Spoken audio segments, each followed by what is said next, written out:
Lumaki sa pamilyang konserbatibo at sagado katoliko si Father Stanislao Soria. Our family is actually a family of priests and nuns. It's a very, very religious family.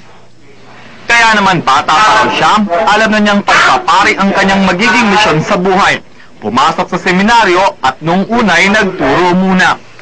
Kasama-sama ako sa community organizing at nagturo ako ng filosofiya at teolohiya sa Adamson. Later on, napunta akong Ateneo.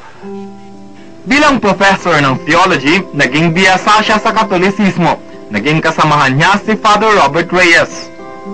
Noong 1987, kapwa kami nagturo sa San Carlos Seminary, dyan sa Guadalupe, Makati. At nagturo siya sa tinatawag na pre-college, yung mga nagtapos ng high school o mga una o pangalawang taon sa kolehiyo na gusto magpare.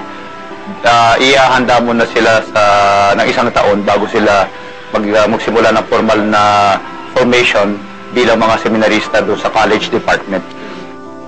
Noong 1988, ganap na naging pari si Father Stan. Kwento niya, wala pa siyang alam sa Islam ng mga panahong iyon. Actually, I was a bigoted Christian na I really hated anything moros. So kayo, matindi yung bias nyo against Muslims? Matinding-matindi. As a matter of fact, yung premise ko sa mga Muslim, kaya sila nanatiling Muslim dahil walang alam. As a matter of fact, negatibo pa dyan ang judgment ko sa Muslim. Ang tingin ko talaga sila, puro tanga. With the apologies to Muslims now. Ang laki kong gulat when I was in UP na I discovered the other way around. Hindi naman pala ganun katanga ang mga Muslim. So actually, that was a shock to me. 2001 nang mag-enroll sa UP Institute of Islamic Studies si Father Stan.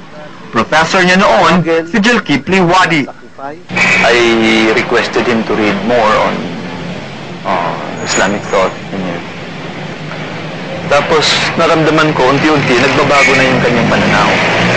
Kasi nung siguro first, second, third meeting, grabe yung mga remarks niya against Muslim, against Islam. At nang maaral ng maayos sa mga doktrina ng Islam, tuluyan niya nang tinalikuran ang pagiging pari. At kung ano ang nakita ni Sister Mercedita, ay siya ring nagbulat sa isip ni Muhammad, ang bago niyang pangalan ngayon.